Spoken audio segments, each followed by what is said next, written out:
at the grantee meeting, it seemed as though the worksheet we had distributed, because we didn't sit and go through it, was a little confusing, so we wanted to walk through it.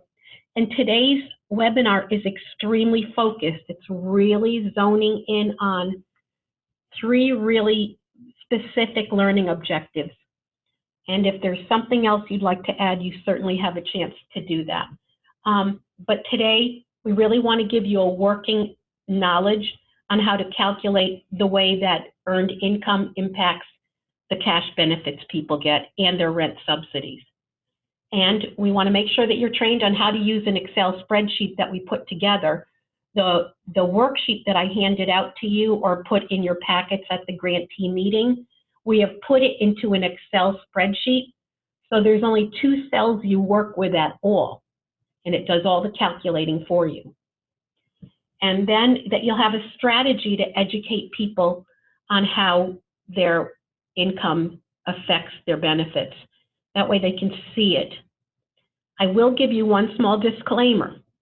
The worksheet is not the be-all, end-all. There might be a couple dollars difference based upon things like with a rent subsidy, you might have some deductions from your income based upon your disability. So it might change your contribution to your rent by a little bit. But this will generally get you in the neighborhood. Before I go on, if you'd like to add anything, you know, this is a chance to raise your hand or give me a note, and I'll give you a second or 2 to do that.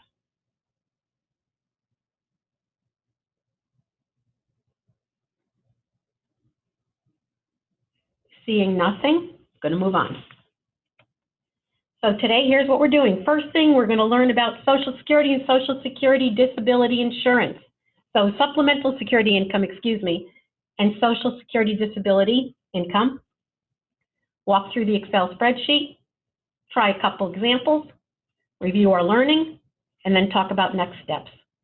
Sounds like a fair, focused kind of a day? I hope it does. What's the difference between SSI and SSDI? They're both cash benefits. That's an important thing to know. It's a check that a person gets every month, and they get it because they have a disability. And they are determined to have a disability in pretty much the same way. But the main difference is this. Social Security disability insurance is based upon people who have worked. They've put a certain amount of quarters in. So the amount of money they get is based upon their contribution to Social Security. Supplemental security income is means-based only. So they don't have to have worked. They have a disability, however, so that's the distinction. They are completely separate programs, but the end result is this. It's a check every month based upon the fact that you have a disability. In one instance, you have worked, and in one instance, it's strictly means-based. However, both of you, regardless of the program, have been determined to have a disability that interferes with your ability to earn to have gainful employment. You will not, that's the thought, is that you cannot make enough money without this. Is that pretty black and white?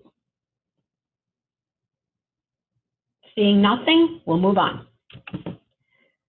Okay, we're going to stay on this subject for about 4 more slides just to give you a heads up.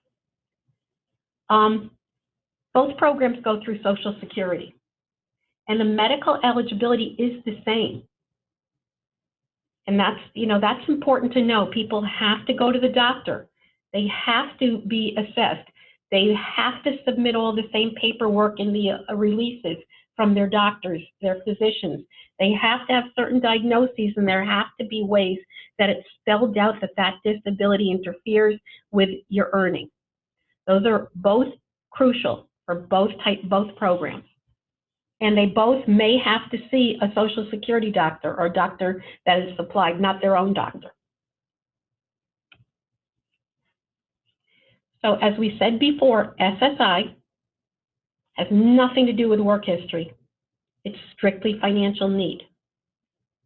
You have to have less than $2,000 in assets, $3,000 for a couple, and very limited income.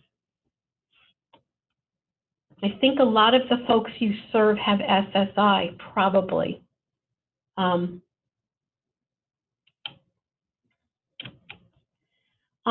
It's typically $750 a month for individuals and $1125 for couples. So it's called the federal benefit rate, and it's the maximum. This number is pretty fixed with SSI. In some instances, depending upon your state, and you should check this out, money can be added to that payment. So you want to check that out.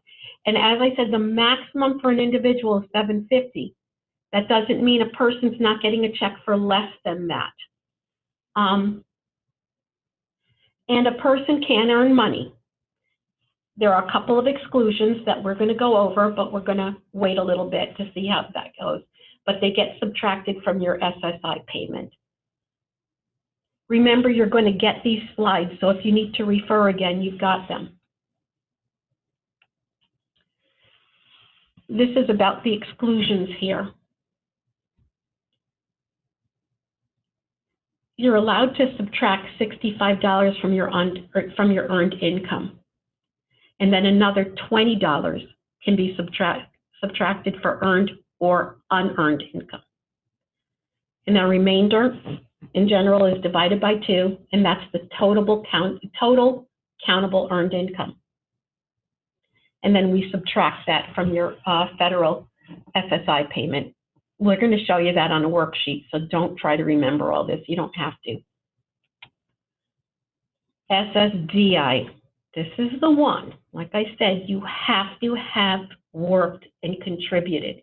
So you know every week you are putting money into Social Security insurance. When you get a paycheck, you can see your contribution. And that's the money that would be taken and considered in a very weighted formula, and it's a complex formula that SSDI, that Social Security has when they determine what your monthly check is, if for some reason you become disabled and cannot earn a gainful income. So you're considered insured if you're on SSDI because you worked and you made, you put your contributions into the trust. You have to be under 65. You have to be over 18 in order to be able to get SSDI. And it's based, again, on your work credits. And after receiving that, regardless of your age, after receiving it for 2 years, you're eligible for Medicare.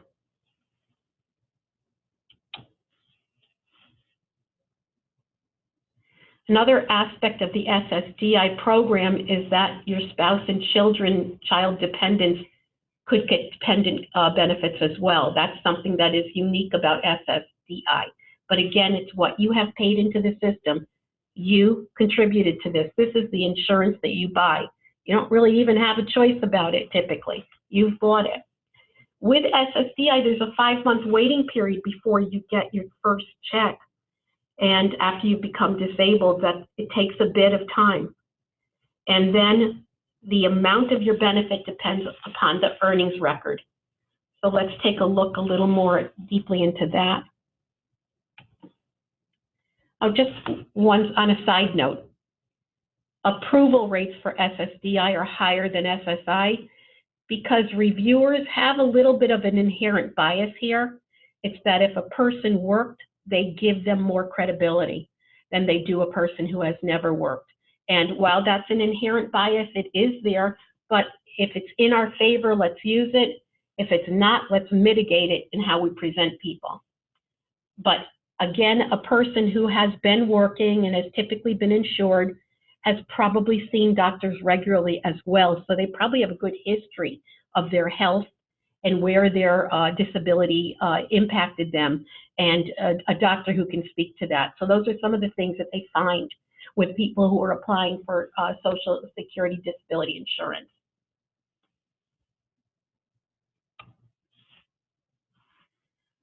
Again, it's based on your average lifetime earnings, not on how severe your disability is.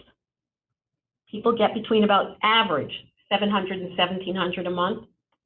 The average in 2018 is $1,197. The maximum benefit on SSDI is $2,788. That's this year. These change, they get COLAs each year. So you'll see these numbers go up with an adjustment. I want to draw attention to the bottom right corner above Boston University. This is a website that is, done by attorneys that help people win their disability checks and write their cases. So this is a very nicely and easily written website. So I grabbed the information from there because how it was explained was not bureaucrat-ease. It was a little simpler. So that might be a site that you put on your links that are helpful to have. Now let's talk about wages. You can work and get SSI or SSDI. That's the good news. Good news is you can do it. Knowledge is crucial for our folks to make informed decisions. So you've just got to learn to calculate it, and I think that we've got a nice tool for you to use, and we will refine it based upon input from you guys. If you find something that is difficult about it, certainly give input, and we will use your input.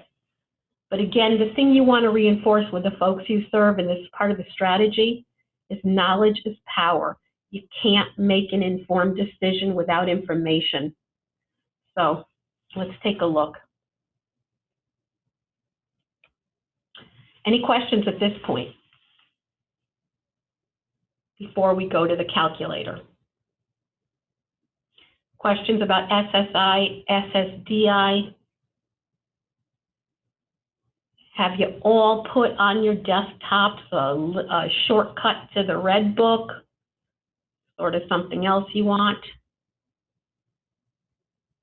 I see no hands up. Let me just check down here. Nope, no hands up, so we'll keep going. You guys will be very happy to know that this is a very short webinar. You're going to get some time back today.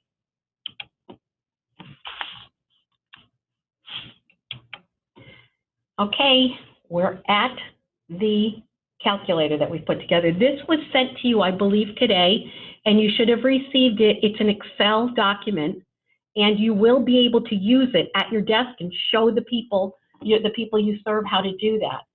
And this is what it looks like. We've tried to keep it in the color scheme of our project. So let me get over to, here we go. How do your wages affect your benefits? What we've put into this document, just so you can see it, is the whole 9 yards for what you need for, this is SSI. This is the person who has not worked, who by virtue of means has gotten awarded a disability check. They're typically getting about $750 a month. And what this will show you is, can you see my cursor move around? Marina, can you see the cursor? Yes, we can. Oh, okay, great. Right here, number 17, line 17 with the arrow. That's where you're going to write in what somebody makes. Does anybody have a number they'd like to put in there? A monthly gross earned income. Do you want me to make one up, or do you want to give us one? I'm looking for some chats. I see none. So I'll just put one in. Say a person makes $100 a week. That's $430 a month. I'll explain that later. So if they were to do that, they would be making, see how it affects everything. So the 430, the first thing we look at, we subtract the exclusions, which are general income exclusion and earned income exclusion, for a total of 85. And that comes to, the number actually comes to $145, I believe that adds up to. And then that gets divided by 2. So $172.50, and I've got to change this one thing so that becomes the number there. As I walk through it, I see that. So the countable income is $172.50. That's countable towards how the check will be affected. So we take the SSI amount, subtract $172.50, and their new check amount will be $577.50. But wait, yes, their check goes down, but their monthly income goes up. Notice this number, $1,750. That is certainly more than $750. So their overall income will increase. That is a good thing. If they are receiving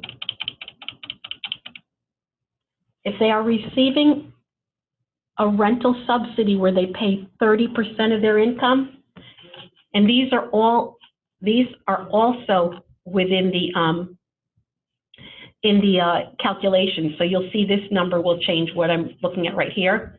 So their amount of money that they have to pay towards rent will go up about $75. So that's $77.25. That's still a better number than what they have right now. It's still better. So for example, let's just take $400 a month and walk it all the way through. $400 gross earned income a month, minus the subtractions, the exclusions, dividing that number, which is $315 by 2 to come to $157.50 countable earned income. Subtract that from the check, and the new check amount would be $592.50, and the new income each month would be $992.50. So the gross income is $400 plus $592, that's $992.50.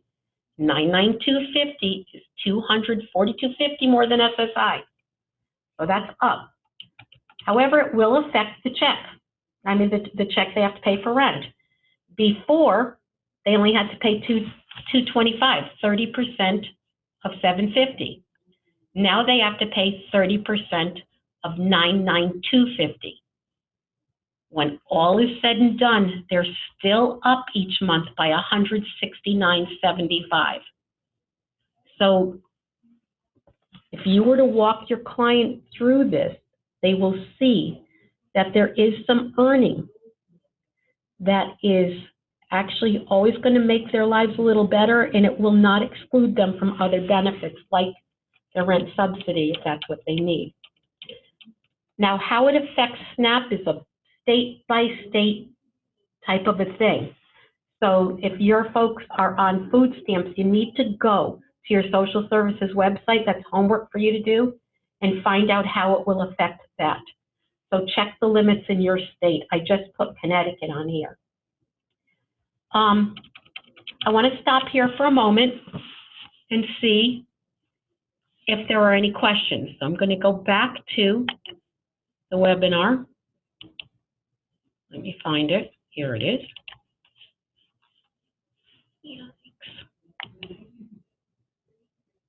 Where's my webinar? You all can see my screen and I can't see my webinar. Let's see.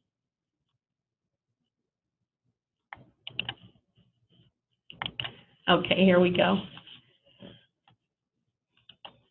Sorry, guys. Get through here.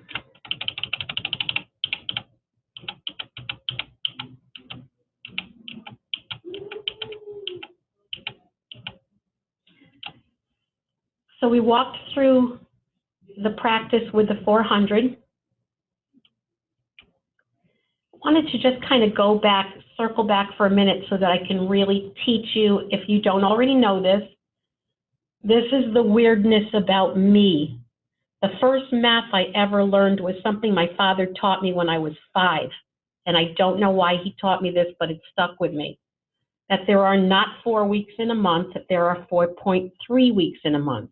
So that's your number for the number of weeks in a month that you use. And that's been with me since I'm 5. Thank you, Alfonso. But there are 4.3 weeks in a month. So if you're paid weekly, You take your weekly check and multiply it times 4.3 to get the gross monthly rent, the gross monthly income. If you get paid bi-weekly, there's a couple ways you can do this. You can divide the check by 2 and then multiply it times 4.3, which is probably the simplest way.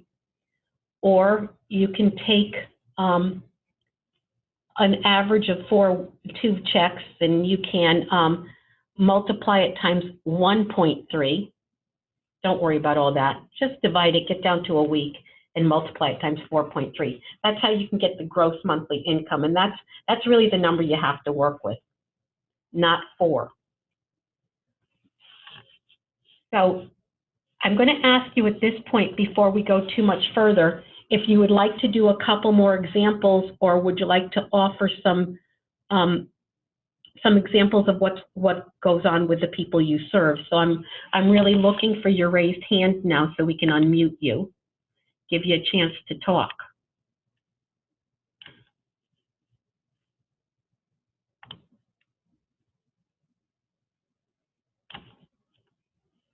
I'm not seeing any hands up. Marina, just so you know that I see no hands up.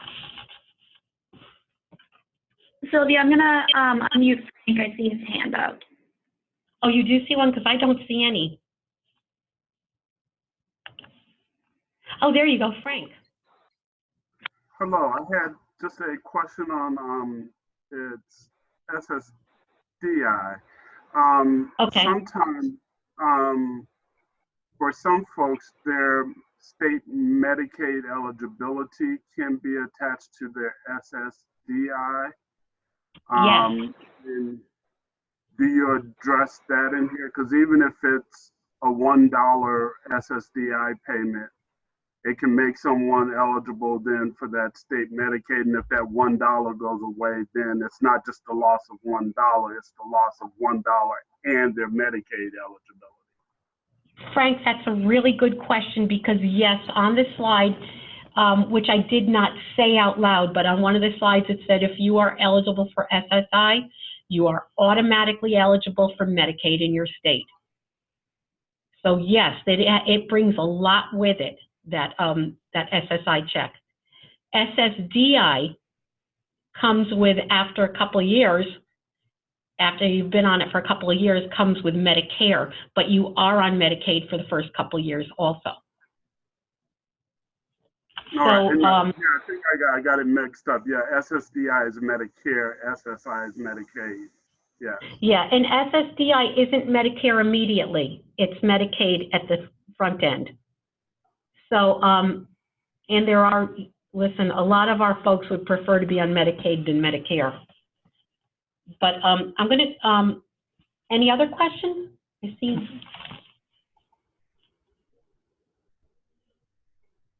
Do you see hands? I don't see any hands on my end. Okay, then we're going to go back to, I'd like to go back to the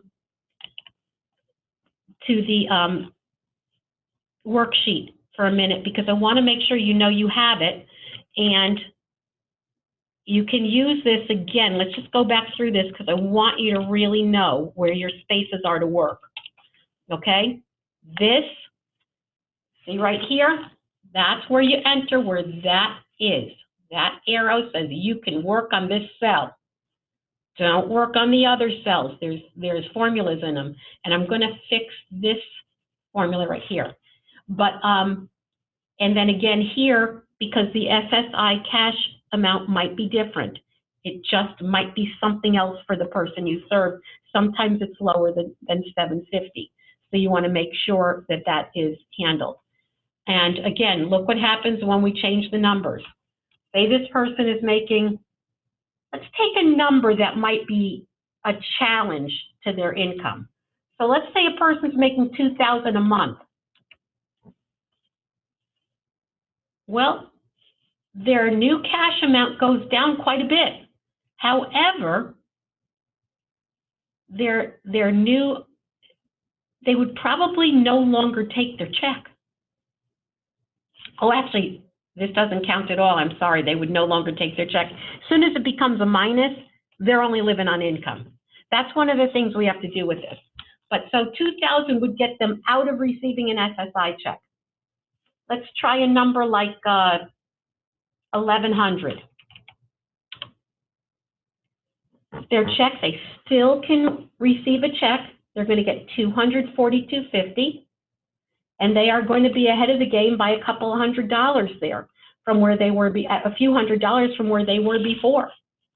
Their income, their payment towards their rent will go up, and that's what you have to balance out with them, because they might be better off paying, letting go of their checks at this point. Not at this point yet, but they may. You want to always look for the sweet spot. Where is the best place for this person to be, considering what benefits they have?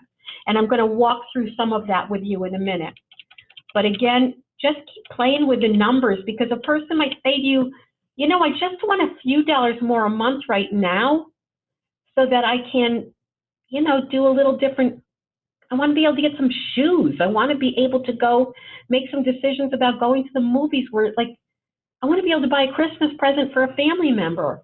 And they might say, I want to really only work something like 10 hours a week or 5 hours a week. So if a person were working 5 hours a week and getting minimum wage, and you have to look at minimum wage in your state, and our state is, I think, 10.10 right now. So that would be, they'd be making about $215 a month. Well, for a person going from $750 a cash payment to $900, and it's going to have a minimal impact on their rent. It has a $45 impact on their rent. And they are making, you know, they're going to make over $100 more a month from what they had before. And that might give them some choices they don't have right now. So those are the things that you're going to work through with them. That way they can make a plan. Are there any questions at this point? Because I'm going to go back to the slideshow.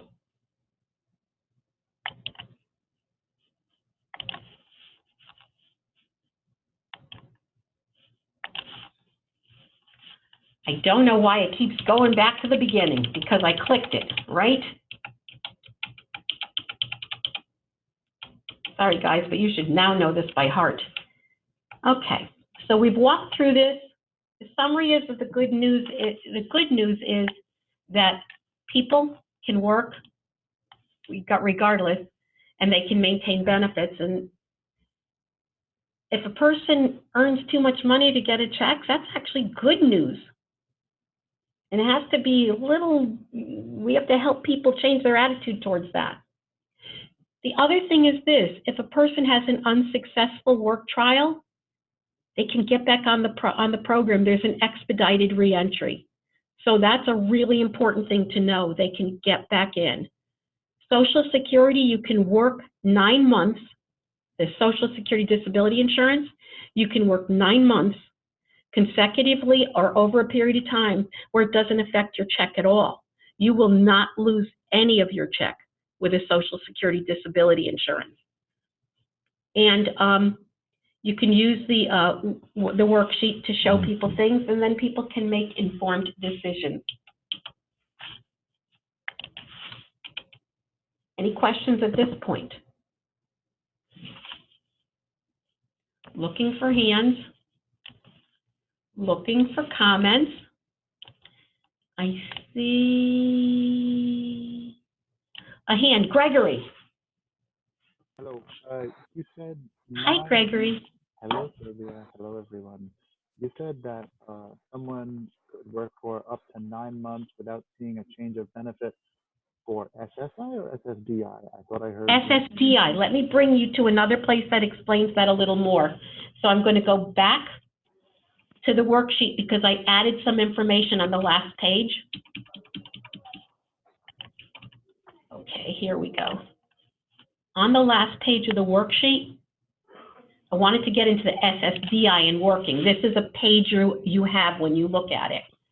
So it's a whole different way that they calculate this, because again, it was based on your earnings. So the amounts in the formulas are all a little different. We can't determine except for person by person. So let's just kind of take a look over here at what it says about trial work period.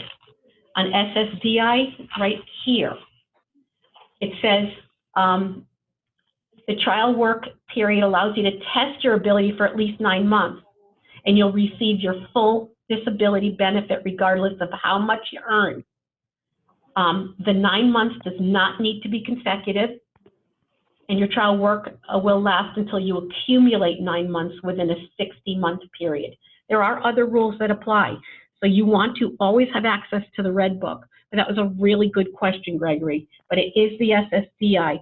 They're completely different programs with the exception of the fact that they are check every month because you have a disability that interferes with your ability to earn. Then there's an extended period of eligibility as well. You want to be well informed of this. There is a resource in your town, typically, that might be helpful for you. There is a disability coordinator or a benefits coordinator that should be associated with the American Job Center. Do you have an American Job Center in your city or town? You guys? How about if you do, you raise your hand? There is Workforce One in New York City. There is one, yeah. I know you guys have one. I saw somebody else raise their hand too. So yeah, and if you do have one, that's a place to start. There should be a disability coordinator there. And that person should help you understand all of the disability programs for people who are going to work, like IRWI, PASS, and programs like that, which we will go into. I do have a person who can help us with that if you'd like to explore a little more of the employment networks and things like that that we can use to help our folks get to work. Pardon me? This is Gregory. I just had a follow-up to my question. There is no trial work period for SSI, is that correct? There's not a trial work period, but there is an expedited reentry. So if a person, well, yes, the trial work period basically is, it's not a trial work period. When they work, their check is affected starting when they start working. So different from SSDI, their check goes down if they start working, but their income goes up because they're working. With SSDI, their check isn't touched. However, let's say they get to the point where they have earned more, so much more that they won't receive a check anymore, but that it becomes an unsuccessful, and I wouldn't use this word. Let's say it's a work period that doesn't keep going on, and they need to get back on the program. There's an expedited reentry. So they should be able to get themselves right back on a disability check by reapplying and giving that information. It is not, they don't really drag their feet on that. And does someone, to have this trial work period with SSDI, does someone have to be enrolled in a Ticket to Work program? No, but what you need to do is notify Social Security immediately when the person gets a job and report the earnings, because they're going to pick them up anyway. So you need to keep Social Security informed. So they would call their worker or the person there and inform them, or sign on to their My Social Security online, but they should keep them informed on what's going on. And that way they are always on the up and up with what they're working on.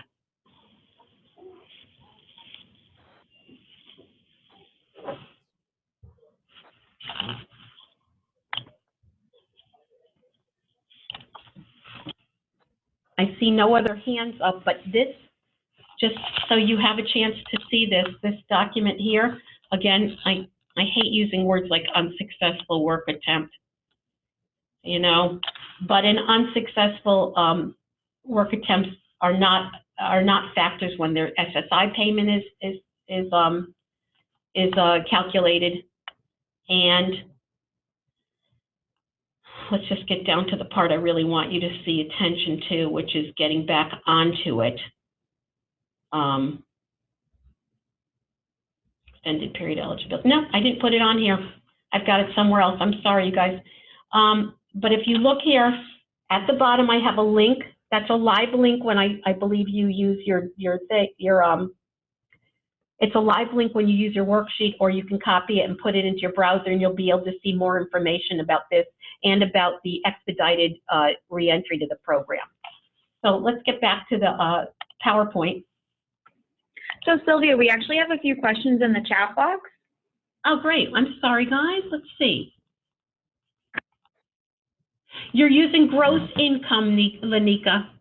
Okay, you're going to use the gross, not the net. And for a surviving spouse of a working person, can they receive their benefits? Hold on, let me think this out. Surviving spouse of a working person. You're saying surviving, oh, a surviving spouse of a person who has passed away who worked? Is that what you're saying? And I believe that there are, depending upon the own person's work, they may be able to collect some of that Social Security. They might be able to. Because if that was a dependent person, they would have access to it. I don't know that it's age-driven, Cynthia. That's something, do you have a person you're serving that is a surviving spouse?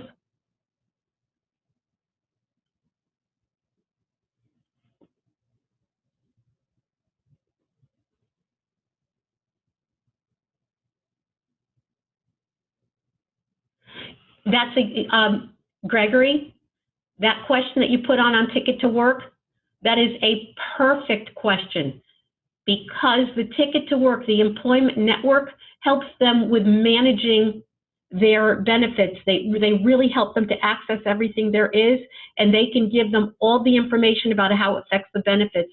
So getting a person to an employment network who is on SSI or SSDI is a really good step. And I know someone that was told 62.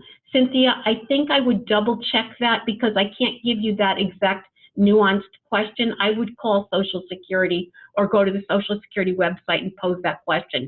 They have an Ask a Question feature on there as well.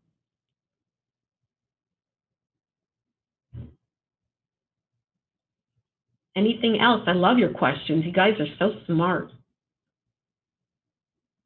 Are most of your people on SSI though? Is that what you're noticing? Or not working? Let's say SSI. If a lot of the people you serve are on SSI, could you put your hand up? Okay, 3 of you. So let's put our hands down again, because I'm going to ask you another question. Gregory, that's a great idea, to become an employment network. That's what you're looking at becoming. That's a good idea. You've got to have some capital on the upfront to be able to afford what that cost will be, because you won't get paid for a while. But I think it will pay off in the end. Now, can you raise your hand if the majority of the people you serve have no income at all? Okay.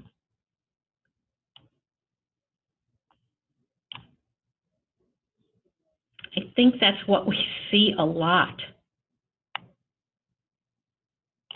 And can you put your hands down again? And put your hands up if you have a lot of people who are on SSDI.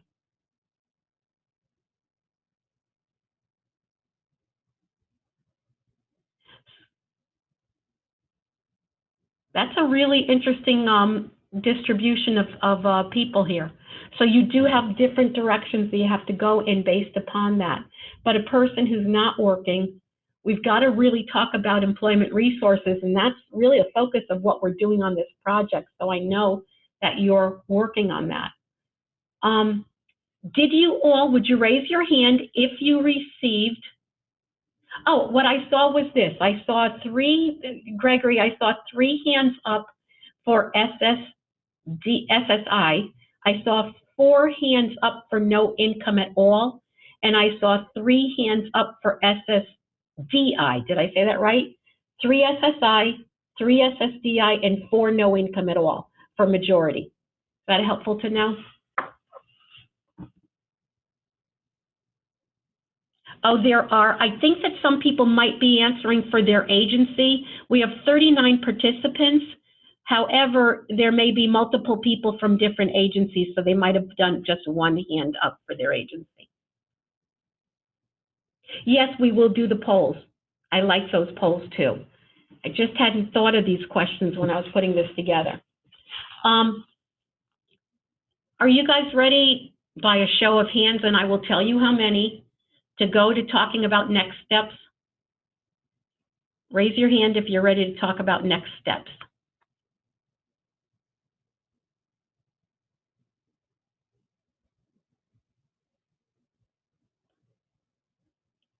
Okay, there are 8 people out of the 37 attendees who said they're ready to go to the next step, Gregory. And yes, your comments are only viewed by me, and I should read them all, and thank you for reminding me.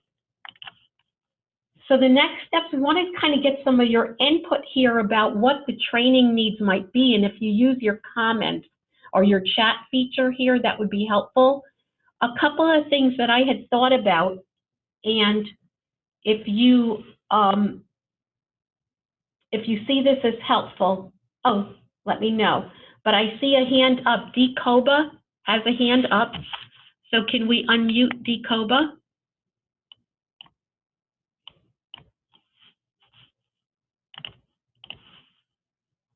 Would you like to say something?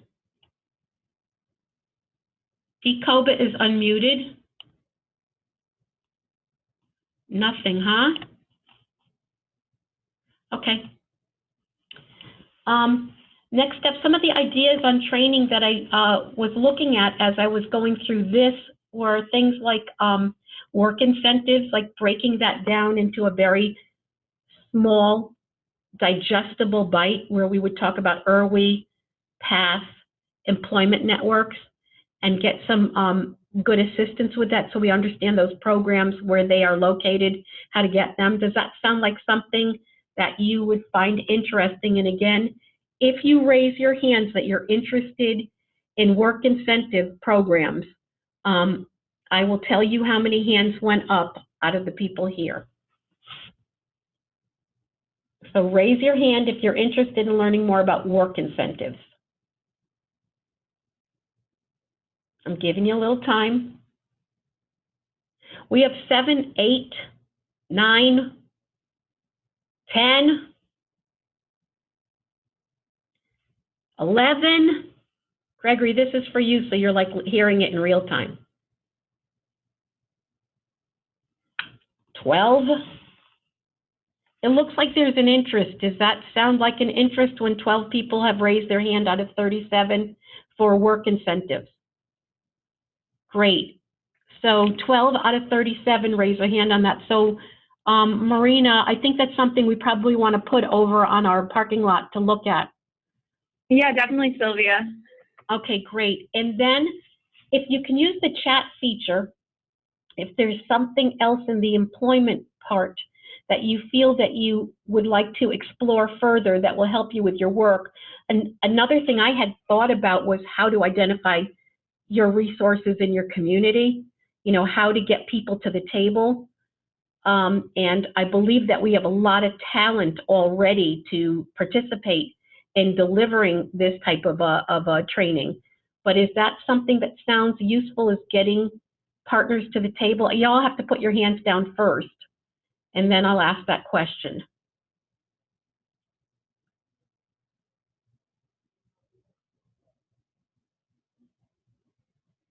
Okay, great.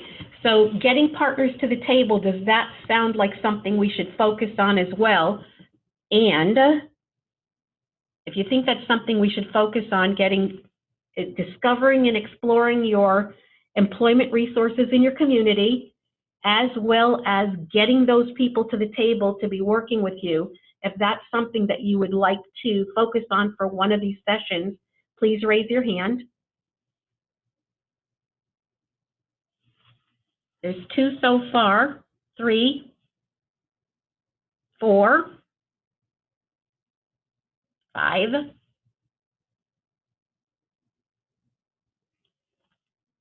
We're sitting at 5 so far. Well, 5 is an interest, so we'll put that over to the side too. The other question, if you all put your hands down, the other question is, and this is going to be asking for you to send an email to all of us, to our team. If you feel that you're a person who should be part of that delivery of that information, we'd love to invite you to be part of that. So I'm just putting out an invitation on that. And A. Flint, no, Frank, A. Flint had his hand up, but I guess it's down now. A. Flint, did you want to say something? You're unmuted. Okay. Oh, you're unable to speak. I'm sorry. Did you want to say something? I'm reading his chat, or her chat. Okay, good. Says no, they're good. Anybody want to write any notes up about areas that they're interested in exploring further on employment, something that you've come up against recently? What's something that you think, you'd like our assistance with? If you want to use the chat feature for that, that would be great.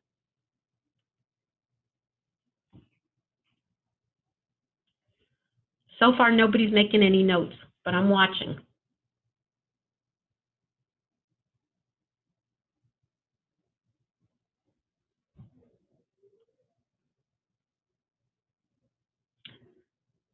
How about this? If you think of something, if you drop an email, Marina, should they pop it to you? Yeah, you can send it to me and copy Jessica. Okay, great. Thank you. We're kind of here at the end of this. I'm going to give it back to Marina to tell you about upcoming webinars. Thanks so much, Sylvia. That was super helpful. And I just want everyone to know that after this webinar is over, we will be sending out these slides. You should have the Excel worksheet. It's in the calendar invitation. And we're also going to be sending out the recording of this webinar if you want to reference it. But coming up, we have 2 webinars in the near future. One will be on July 17th, and one of them will be on September 18th, and we will send out calendar invites for those once we have those TA topics set in stone. Perfect. And let's see the next one. Oh, thank you. Do you have any last remarks, Sylvia? I really don't. I really appreciate this group, and I love that we met each other in Washington, and I can't wait to see you guys again in Washington whenever we see again. And I thank you for your attention and your thoughtful comments and questions. And again, if there is anything that comes up, just send that note in, and we will really try to be consistent with what you discover your needs are as you go through this project. Thanks so much, Sylvia, and thank you everyone for joining us today. And we'll send out. Thank you, everyone. Bye, everyone.